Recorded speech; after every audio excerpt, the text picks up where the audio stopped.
ये गिल्ट मुझे खाए जा रहा है। क्यों किया मैंने ऐसा? क्या हो गया था मुझे? ये भी तो एक क्राइम है ना। सब कुछ इतनी जल्दी में हो गया कि मुझे कुछ समझ में ही नहीं आया। और अब ये समझ नहीं पा रही हूं कि ये गिल्ट खत्म कैसे होगा। गिल्ट होना अच्छी बात है और अच्छा है कि तुम्हें गलती का एहसास है। बट टू बी फ्रैंक, मैं तुम्हारी मदद तभी कर पाऊंगा जब तुम मुझे खुल के बता पाओगी कि तुम्हारी गलती क्या है। मुझे लेट हो रहा है, मैं चलती हूँ।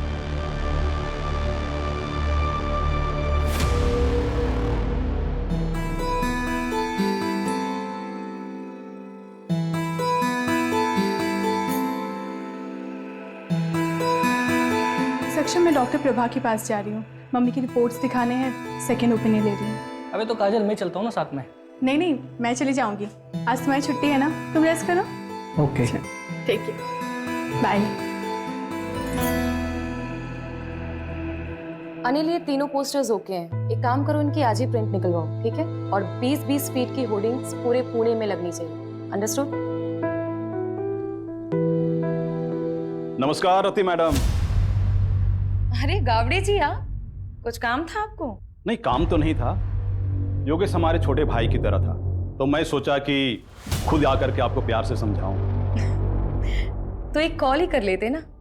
इस उम्र में इतनी तकलीफ क्यों दे रहे हैं खुद को? आप अकेली औरत मैडम, कैसे करोगी ये सब? धूप में घूम घूम कर मुरझा जाइएगा। अरे आपके त्वचा देखकर लगता है कि आपको पार्लर जाना चाहिए, स्पा कराना चाहिए। क्या ये सब इलेक्शन और वोट के चक्कर में आप पड़े? आप एक अकेली औरत से डर रहे हैं क्या? अरे डरे नहीं मैडम जी, हम चाहते हैं कि आप हमारे पार्टी ज्वाइन कर लें। पैसे वैसे की कभी कोई कमी नहीं होने दी, बस कभी कभार खुश कर दीजिएगा। दोबारा अगर यहाँ दिखे ना तो पुलिस में कंप्लेंट कर दूंगी तुम्हें। Get out!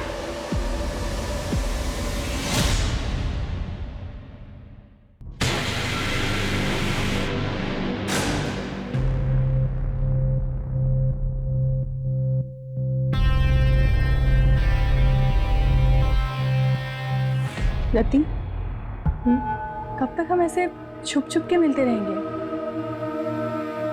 काजल प्लीज मुझे थोड़ा और टाइम दे दो।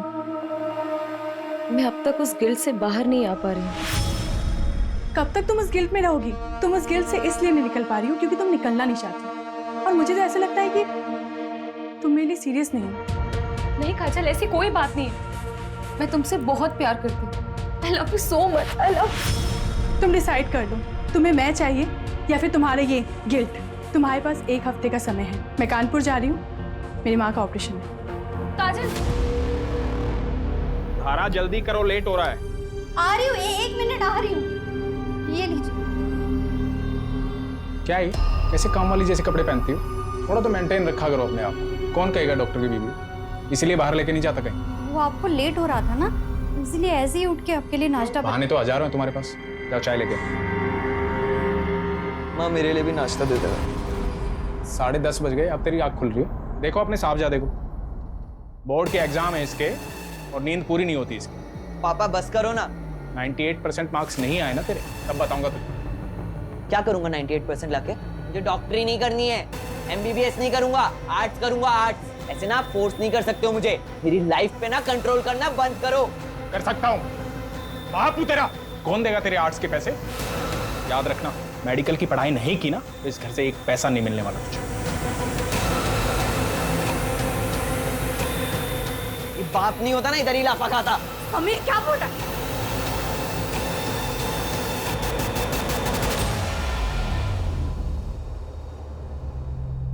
माता जी, ये दवाई मैंने लिखी है और ये हमारे कैंप की तरफ से फ्री है। जुग जुग जियो बेटा, तुम बहुत ही अच्छा काम कर रहे हो। भगवान तुम्हारी सारी मनोकामना पूरी करे।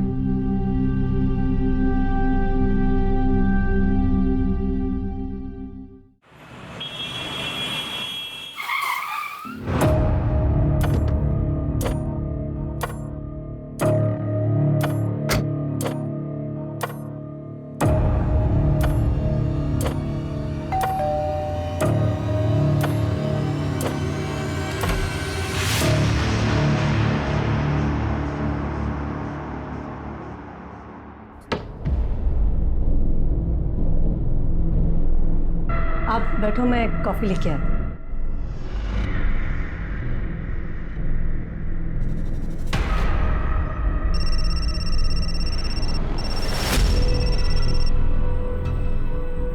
रवि, वो मैंने आपसे जो 2 लाख रुपए मांगे थे ना बैंक से निकालने के लिए, वो प्लीज लेके आना। सारा फालतू चीजों के लिए पैसे नहीं है मेरे पास, पहले भी कई बार बोल चुका हूँ मैं। रवि, आप अच्छे से जानते हो मैं पैसे वेस्ट नहीं करूंगी, मुझे जरूरत है इसीलिए मांग रही हूँ। बाद में बात करता हूँ। अभी किसी पेशेंट के यहाँ आया हूँ, तबीयत ज्यादा खराब है उसकी, आने में लेट हो जाऊंगा।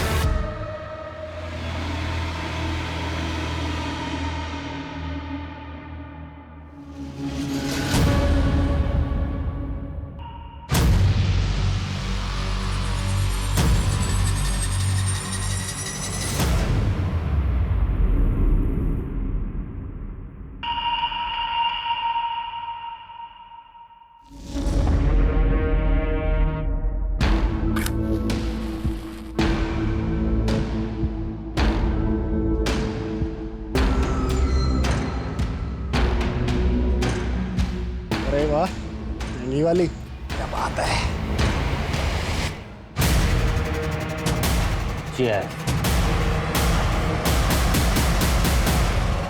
यार मेरी तो बस एक ख्वाहिश है, मुझे ना अपने बेटे को जोर से गले लगा के आई लव यू बोलना है। अरे रवि बाबू, आपके दुख की दवा तो आसान है।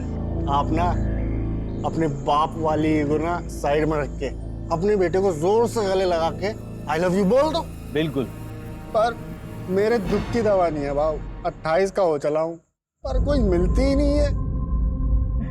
अरे ऐसा लुक्के के जैसा घूमेगा तो तेरे को कभी कोई नहीं मिलेगी। भाऊ, आप तो लुक्के नहीं हो ना, तो आपके आगे पीछे क्यों नहीं घूमती 4-5 लैला है?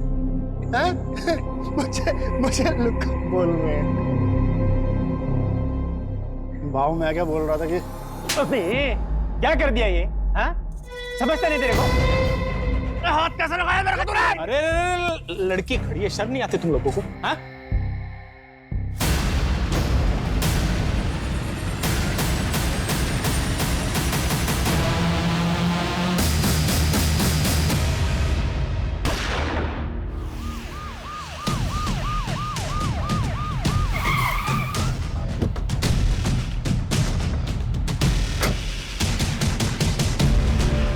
सर, बड़ा ही अजीब क्राइम सीन है, देखिए।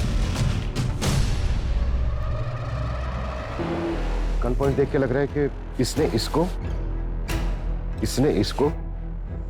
और इसने इसको शूट किया है। और सर, माहौल देखकर लग रहा है कि कल रात पार्टी चल रही थी। और देखकर यह भी लग रहा है कि ये काम एक दूसरे की सहमति से किया गया है। I mean, एक दूसरे की सहमति से एक दूसरे को शूट किया गया। मतलब मास सुसाइड। सर, ये 2 आईडीज मिले। इसका डॉक्टर रवि यादव हॉस्पिटल का मालिक। तुम जानते हो इसे? हाँ, काफी फेमस डॉक्टर है। इसे कोई आईडी नहीं मिली।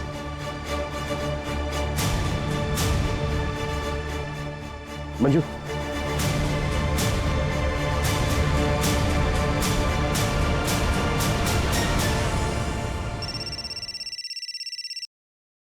हेलो, क्या? माँ, क्या हुआ? समय, पापा।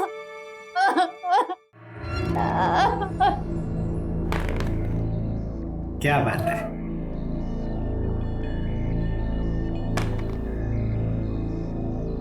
पापा, आपका 1 आया था, आपने 3 क्यों चलाया? मैंने चीटिंग नहीं किया। पापा, आप चीटिंग कर रहे हो। चाय लो।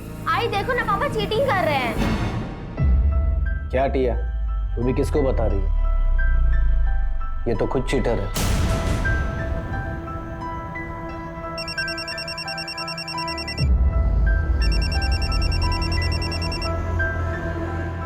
हेलो, हाँ मैं जानती हूँ प्रदीप को। क्या हुआ? क्या?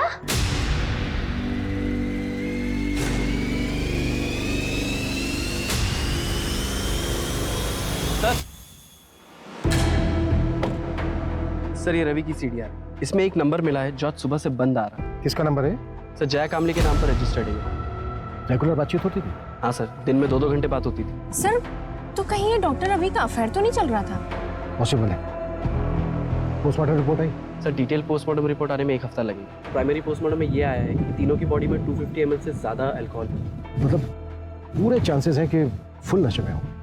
उनके पास ऐसा कोई रीजन नहीं था कि वो सुसाइड कर लेते।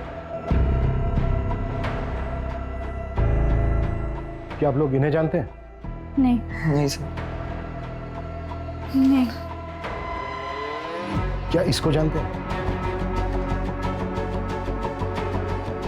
नहीं जानते सर। जया कामली, शायद नाम सुना हो। नहीं जानते सर। श्योर? जी।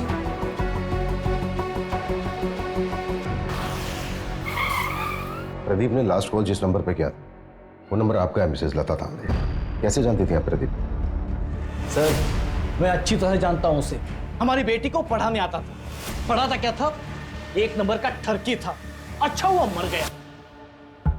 बिल्कुल सही। टिया, आज के लिए इतना काफी है, बाकी कल कर लेंगे। ठीक है सर। मुझे कुछ काम से बाहर जाना। Okay sir. मेरे बेटी को हाथ कैसे लगाया तूने? मेरे बेटी को हाथ लगाया कैसे तूने? विनय, मैं तो सिर्फ पढ़ा रहा था। पढ़ा रहा? मैंने मेरी आंखों से देखा तू क्या कर रहा था। निकल मेरे घर से, निकल जा मेरे घर से। विनय, मेरे बेटी के आसपास भी दिखाई दिया ना तो जान से मार दूंगा तुझे मैं। ये टिया के साथ यहाँ गंदी गंदी हरकतें कर रहा है और तू यहाँ पे बैठ के मोबाइल पे गेम खेल रही है। चल अंदर, अंदर चल। मोबाइल पे बैठे बैठे खेलती रहती है वो। क्या बकवास कर रहे हो तुम? अच्छा मैं बकवास कर रहा हूँ और तुम जो कर रहे हो बहुत अच्छा कर रही हो तुम।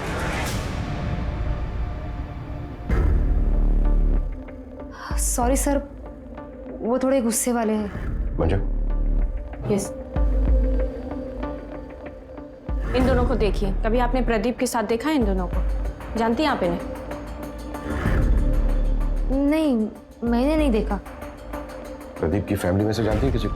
क्योंकि हम उसके घर पे गए थे, घर पे ताला लगा हुआ था और नेबर से भी हमें कोई खास इन्फॉर्मेशन नहीं मिली। नहीं सर, उसने कभी कुछ बताया नहीं। शायद वो अकेला ही रहता था। अच्छा मिसेस तांबे, क्या आप कोई ऐसा रीजन जानती हैं जिसकी वजह से प्रदीप सुसाइड कर सकता है? नहीं सर, मैं अच्छे से जानती हूँ उसको। प्रदीप सुसाइड कर ही नहीं सकता। अपना वादा याद है ना तुम्हें? भूली तो नहीं? वरना मैं अभी भी पुलिस के पास जा सकती हूँ। नहीं, पुलिस के पास मत जाना। मैं रवि के अंतिम संस्कार में बिजी थी। मैं तुम्हारा काम कर देती हूँ। जल्दी करो, मैं और दिन ज्यादा वेट नहीं कर सकती हूँ। हाँ ठीक है।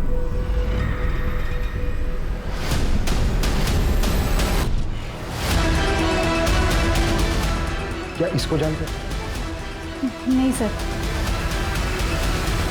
Doctor, I am really worried for Rati. उसके पीए को भी कॉल किया था पर उसे भी नहीं पता वो कहाँ है। कुछ दिन की छुट्टी बोल करके गई थी। हाँ, आज रति का सेशन था पर वो आई नहीं।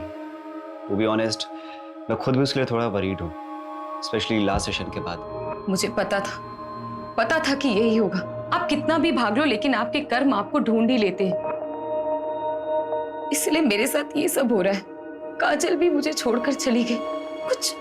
कुछ बचा ही नहीं मेरी जिंदगी में, कुछ भी नहीं। मैंने उसे बहुत समझाया था लेकिन वो मेरी बात समझने के लिए तैयार ही नहीं थी। अगर आपसे वो कांटेक्ट करती है ना तो आप प्लीज मुझे कॉल करके बता दीजिएगा। ओके।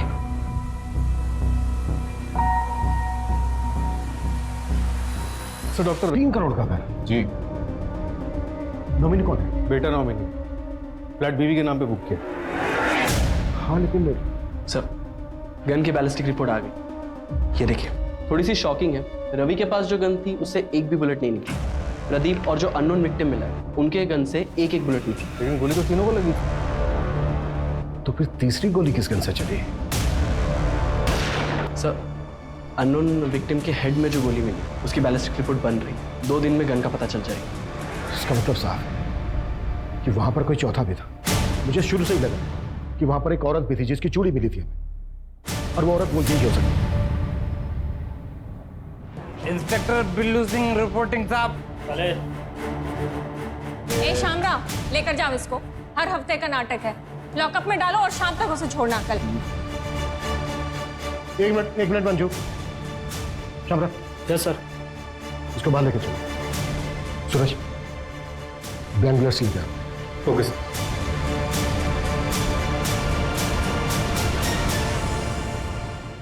पकड़। ले। गन? निशाना लगा उसमें। निशाना? घबरा मत, निशाना लगा। शाबाश। हाँ, लगा निशाना।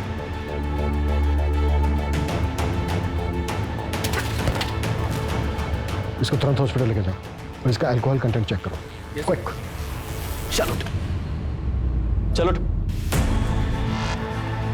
मान लेते हैं ये है मिस्टर एक्स। मिस्टर एक्स के राइट हैंड में गन थी। मिस्टर एक्स ने प्रदीप को शूट किया। प्रदीप के राइट हैंड में गन थी। प्रदीप ने रवि को शूट किया। रवि के हाथ में भी गन थी, लेकिन रवि की गन तो चली नहीं, तो फिर मिस्टर एक्स को गोली लगी कैसे? देखो, इन तीनों के ब्लड में 250 ml से ज्यादा अल्कोहल कंटेंट था।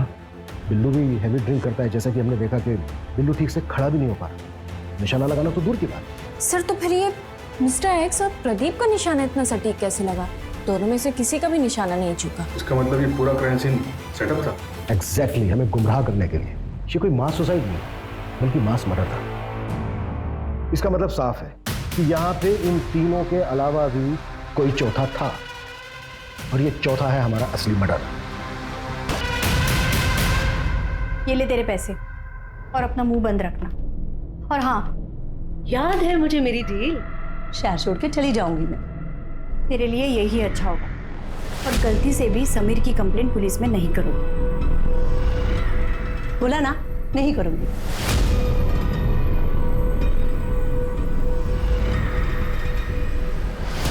सर, पहले डॉक्टर रवि की वाइफ धारा के कॉल रिकॉर्ड चेक किए। उसमें एक नंबर मिला है जो जया कामली के नाम पर रजिस्टर्ड। ये उसका दूसरा नंबर है। और सर, अजीब बात तो ये है, धारा और जया की बात डॉक्टर रवि के मरने के एक दिन बाद से शुरू हुई। तो कहीं वो चौथी लड़की ये धारा या फिर जया तो नहीं है?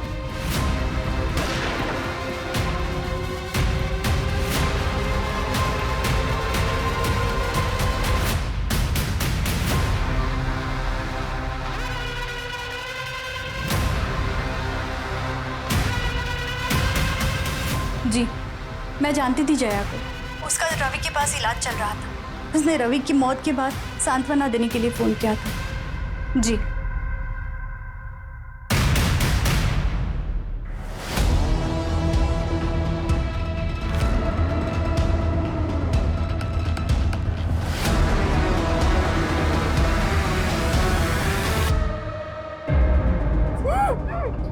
मेरे पापा से वापस मिलने की कोशिश की ना तो जान से मार दूंगा। कौन है तुम्हारे पापा? मैं नहीं जानती। ए, नाटक बंद कर। मेरे पापा डॉक्टर रवि मुझसे मिलने आते हैं ना, तेरे साथ इधर गुलछड़े उड़ाते हैं ना। क्या चाहती है तू? उनकी प्रॉपर्टी? एक बात कान खोल के सुन ले, मेरे पापा की प्रॉपर्टी पे सिर्फ मेरा और मेरी माँ का हक है, समझी? सूरज, जया का मूवमेंट ट्रैक हुआ? मर्डर वाली रात को कहाँ थी? सर, जया का फोन तो उसके घर पे ही एक्टिव था और कोई ऐसा क्लू नहीं मिला जिससे ये पता चले कि जया क्राइम साइट पे गई। जैसे क्राइम साइट पे जाने वाले सभी रास्तों का सीसीटीवी हम स्कैन कर रहे हैं। और सर, हॉस्पिटल स्टाफ से भी बात हुई। उन्होंने बताया कि जया को डायबिटीज है और ये डॉक्टर रवि इंसुलिन के शॉट लगाने से घर पे जाता है। व्हाट? डॉक्टर रवि और जया के बीच में अफेयर नहीं था?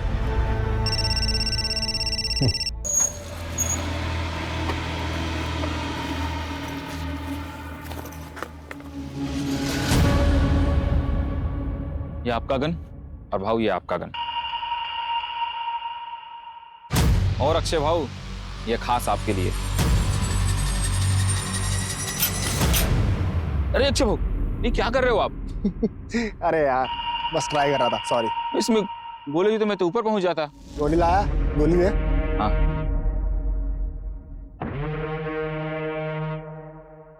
और चौथी वाली का है? चौथी का नहीं। वैसे भाऊ, आप लोग करने क्या वाले हो? मतलब बस पूछ रहा था मैं, अपन को क्या?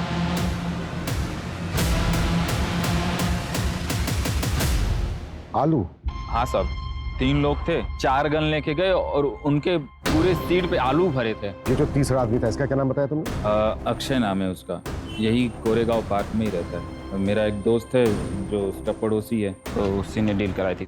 इस अक्षय का घर परिवार? घर परिवार तो नहीं पता साहब, लेकिन वो एड्रेस दे सकता हूँ। तो शायद ये मास सुसाइड ही था। शायद हाँ। गन इन तीनों ने खुद खरीदी। सवाल ये है कि चौथी गन किसके लिए खरीदी गई? तो शायद वो गन किलर के पास है। इन तीनों ने और वो चौथा आदमी औरत जो भी कोई है, इन सब ने मिलकर ये प्लान किया होगा और फिर ये चौथा शख्स बैकआउट करके आओगा। या फिर ये भी हो सकता है कि शुरू से इसका ये प्लान था। सवाल ये है कि ये चौथा शख्स कौन है और उस चौथे शख्स का इन तीनों के साथ क्या कनेक्शन है। सबसे पहले हम इस कनेक्शन को ढूंढना होगा। और सर वो आलू जो शाहिद ने बताया था, इतने सारे आलू से तो समझ में नहीं आ रहा है। मैं तो बेहोश था हॉस्पिटल में, कल ही डिस्चार्ज हुआ हूं। मुझे तो पता ही नहीं था कि अक्षय इस दुनिया में नहीं। इस महीने मेरा ऑपरेशन है। 10,000 कम पड़ रहे थे, वो इसी जुगाड़ में लगा था। उसने जिंदगी में अपने लिए कुछ नहीं किया, मेरे पीछे ही परेशान रहता था। वो कभी आत्महत्या नहीं करेगा। देखिए चंदन जी, ये तो हम नहीं कह सकते, पर क्या आपकी जानकारी में कोई ऐसा है? कोई ऐसा क्यों करेगा? सीधा साधा था मेरा बेटा, न नशा, न लड़की, न कोई और ऐश, सिर्फ मेहनत करना जानता था। चंदन जी, ये दो लोग हैं जिनकी बॉडी हमें आपके बेटे अक्षय की बॉडी के साथ मिली थी। आप जानते हैं? नहीं, मैंने इनको नहीं कभी देखा। ठीक है चंदन जी, अभी आप अपने घर जा सकते हैं। मंजू, गायकवाड़ को बोलो गोविंद के घर तक छोड़ दें।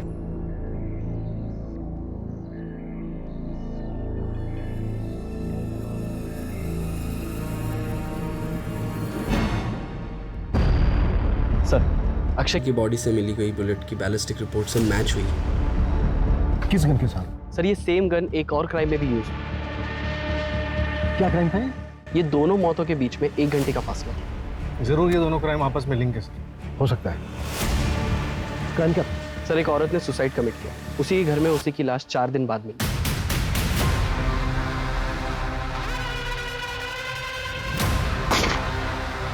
रति जादव नाम था, कॉपरेटर योगेश यादव की बीवी। कॉपरेटर योगेश यादव, इसने भी सुसाइड किया था ना? हाँ सर, और उसकी बीवी रति यादव, ये भी इलेक्शन लड़ने वाली थी। तो वो चौथी औरत रति थी। रति के केस में ना और कंफ्यूज कर दिया है। 3 आदमी, 1 औरत। आखिर ये करना क्या चाह रहे हैं? रति के हस्बैंड ने सुसाइड किया और बाकी के 3 विक्टिम। कहीं ये सब कुछ रति के पास से तो नहीं जुड़ा हुआ है? फिलहाल हमारे लिए यही जानना जरूरी है कि इन चारों का आपस में लिंक क्या था। क्या ये चारों एक दूसरे को जानते थे? सर, अफेयर का भी एंगल हो सकता है। पॉसिबल है, पर सवाल वही है कि किसके साथ? हो सकता है एक के साथ, हो सकता है तीनों के साथ, और यही झगड़ा जलन इन मर्डर्स की वजह बनी। पॉसिबल है। अच्छा, रति यादव की बॉडी किसको मिली? सर, रति यादव के साइकियाट्रिस्ट डॉक्टर नीरव।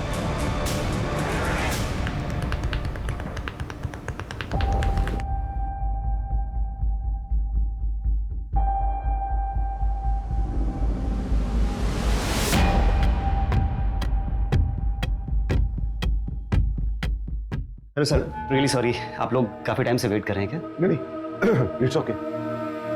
एक्चुअली हमें आपसे रति यादव के बारे में बात करनी थी। आप रति के डॉक्टर थे ना?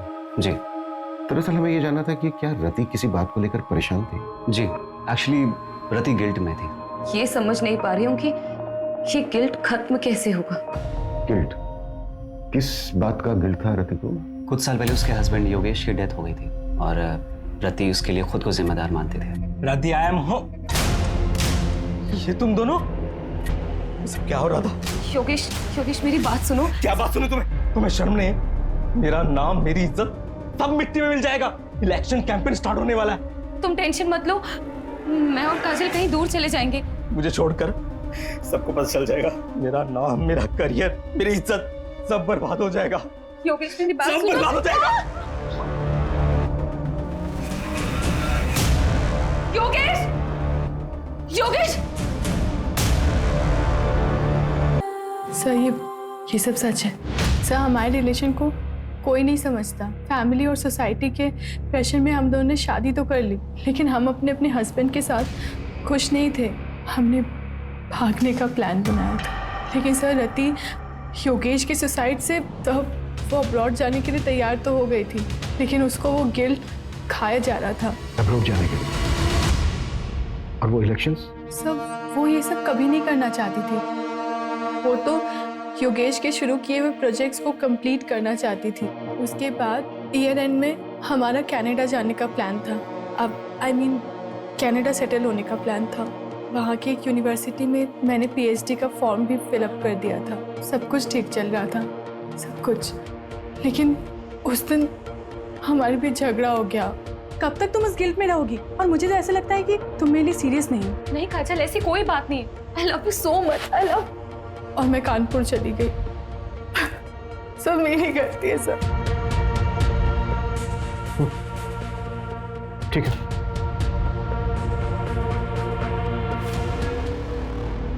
सर, प्रदीप ने मार्केट से 10 लाख रुपए उठाए थे और सर प्रदीप की लोकेलिटी में एक ज्वेलरी शॉप है, उसने वहां से 20 लाख के गहने ऑर्डर किए थे और सर उसने दुकानदार से कहा था कि वो अपनी बेटी के फ्यूचर के लिए इन्वेस्टमेंट करना चाहता है। कहाँ है उसकी बेटी? सर मैंने पता किया है, 13 साल पहले प्रदीप को एक बेटी पैदा हुई थी, लेकिन सर बच्चे को जन्म देते समय उसकी वाइफ की मौत हो गई थी और सर उस नर्सिंग होम के रिकॉर्ड्स पता करते हुए हमें एक जाना पहचाना नाम मिला है जिसने उस वक्त उसी नर्सिंग होम में एक मरे हुए बच्चे को जन्म दिया था। कौन?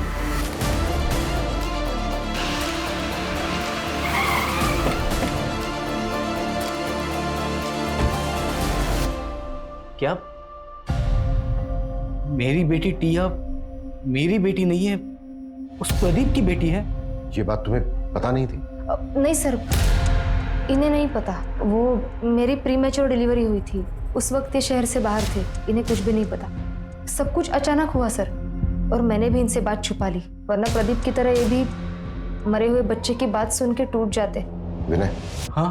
14 अप्रैल की रात को 8 से 12 के बीच में कहाँ थे तुम? विनय सर यही घर पे ही थे, मेरे और टिया के साथ।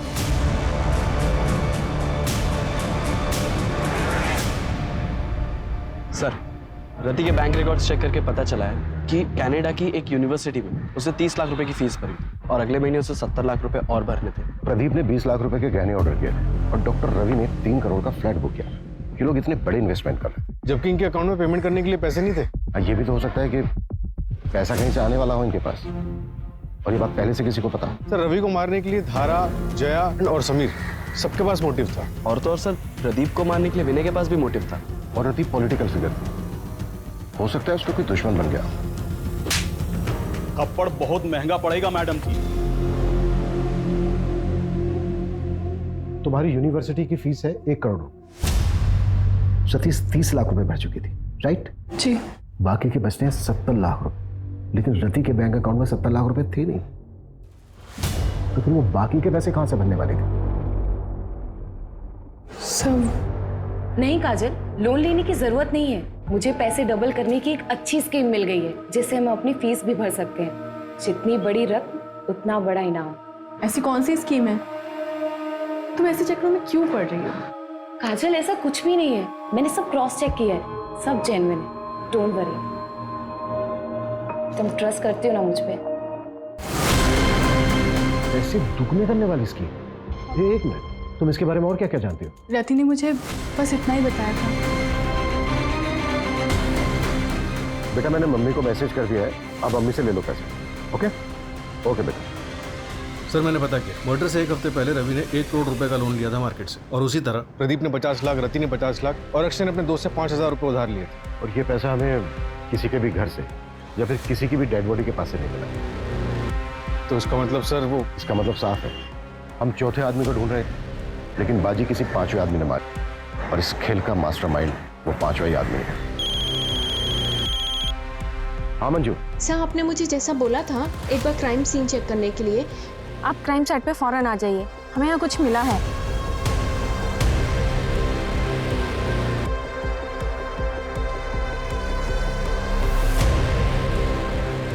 सूरज,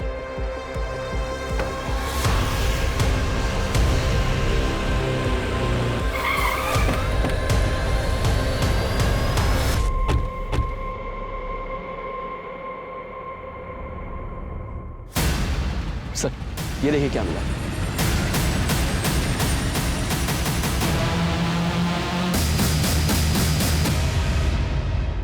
ये चल क्या रहा है यार? जमीन के अंदर मटकों में आलू। गन सेलर शाहिद ने वो तीनों को गन बेचते वक्त उनकी कार में बहुत सारे आलू देखे थे ना? Right sir. 4 डेड बॉडीज, इतने सारे सस्पेक्ट्स, पैसा दुगना करने की स्कीम, मुझे पैसे डबल करने की एक अच्छी स्कीम मिल गई है। मास सुसाइड करने का नाटक, और ये जमीन के अंदर इतने सारे मटकों में दबे हुए आलू। सूरज, हमें उस 5 आदमी को जल्द से जल्द ढूंढना होगा, लेकिन फिर वही सवाल कि वो 5 आदमी है कौन और कहां है? सर जैसे आपने बोला था, मैंने वो लाइन जितनी बड़ी रकम उतना बड़ा इनाम, उसके बारे में ऑनलाइन सर्च किया तो 10 साल पुराना एक केस गोरखपुर का मिला है। ये रही उसकी फाइल।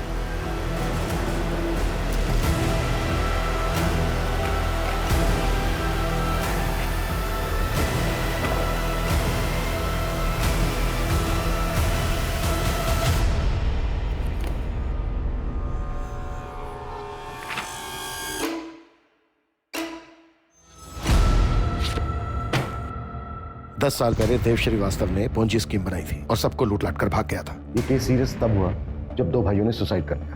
पुलिस ने खूब पूछताछ की थी देव श्रीवास्तव से, लेकिन उसके खिलाफ कोई सबूत नहीं था। फिर भी मैं गोरखपुर पुलिस से कांटेक्ट करता हूँ, पता करता हूँ कि देव श्रीवास्तव आजकल है कहाँ, है भी या नहीं। क्विक सर, देव श्रीवास्तव 4 साल पहले मर चुका। एक और डेड है? नहीं सर, देव का एक बेटा है जो 2 साल पहले यहीं पुणे में शिफ्ट हुआ था। इसका हमारे किसी सस्पेक्ट के साथ कोई कनेक्शन है? हाँ सर, ये देखिए।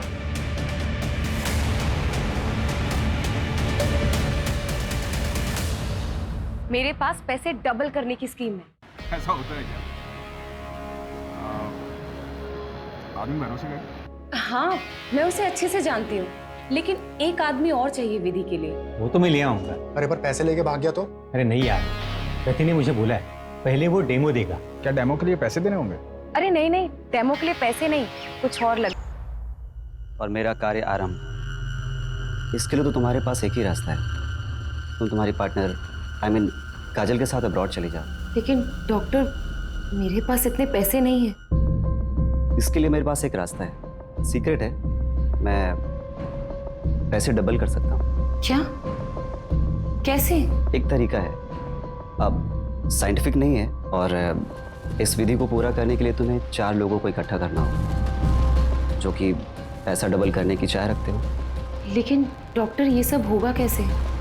पहले तुम 4 लोगों को आइडेंटिफाई कर लो, उसके बाद मैं तुम्हें डेमो भी दे दूंगा। उसके बाद अगर तुम चारों को मुझ पर भरोसा होता है तब पैसे लेकर आना।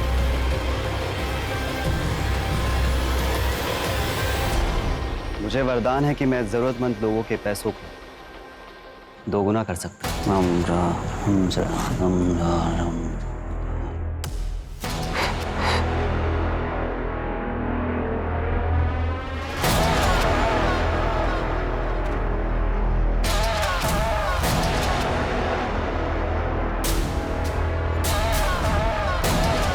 यहाँ आओ, यहाँ खोदो, सच क्या है खुद ब खुद पता चल रहा है।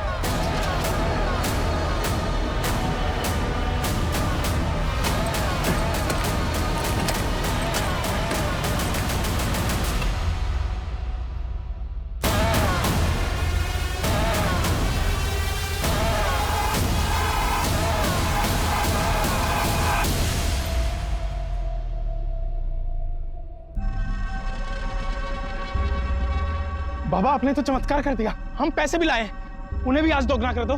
पैसों को 2 गुना करने के लिए इससे भी मुश्किल विधि करनी पड़ी। मैंने रति को बताया था, इसके लिए शस्त्र की भी पूजा होती है।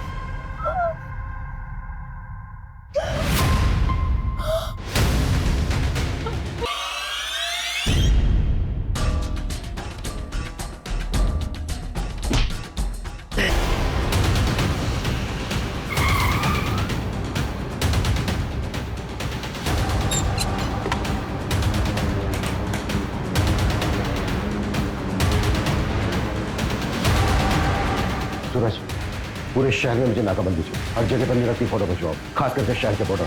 क्विक।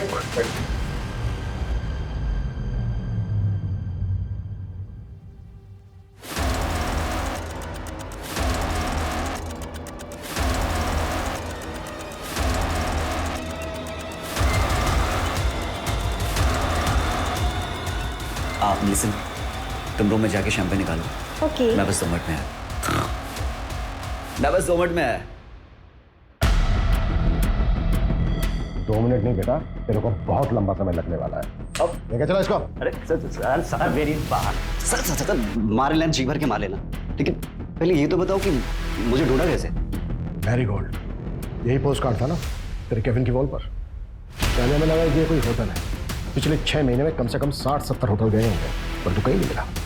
फिर मैं पता चला ओ नहीं, ये कोई होटल नहीं है, बल्कि ये तो मुंबई का एक्सक्लूसिव मेंस सीक्रेट क्लब है। एक पोस्ट कार्ड से क्लब तक पहुंच गए। तुझे क्या लगा तू ही जीनियस है? तेरे जैसे फ्रॉस्टर्स अपनी झूठी शान में पैसा उड़ाने के लिए एक क्राइम करते हैं। फ्रॉड में जीनियस हूं मैं। अपने इशारे पे लोगों को नचाता हूं, और वो चारों तो अपने लालच की वजह से मारे गए। मेरा उसमें कोई रोल नहीं। वो चारों लालची, और तू निर्मोही जिसे कोई मोह नहीं। अरे तूने तो अक्षय तक को नहीं छोड़ा। वो बेचारा 5000 रुपए डबल करना चाहता था, पता है क्यों? ताकि वो अपने बीमार बाप का ऑपरेशन करा सके। आत्मी लक्ष्मी को कौन जाने देना चाहता है? मैंने तो बस एक शतरंज की खेल की तरह जाल बिछाया, जो फंसा हो गया। बेटा अब हम तुझे भी नहीं जाने देंगे।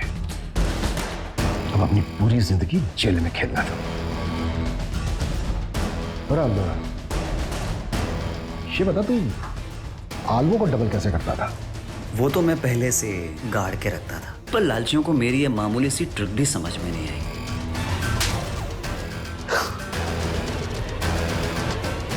नीरव को कोर्ट ने आईपीसी की धारा 302 एंटी सुपरस्टिशन और ब्लैक मैजिक के तहत दोषी पाया और 14 साल की सजा सुनाई। लालच एक ऐसी बला है जिसमें आदमी सब कुछ भूल जाता है, अपनी सुध बुध कमा कर। तीनों पढ़े लिखे लोग थे, अच्छी सोसाइटी से थे, चाहते तो मेहनत करके खूब पैसा कमा सकते थे, पर नहीं, सब कुछ भूल भाल कर जल्दी जल्दी पैसा कमाने के चक्कर में अंधविश्वास में फंस गए। मुलाकात होती है एक और केस के साथ। जय हिंद।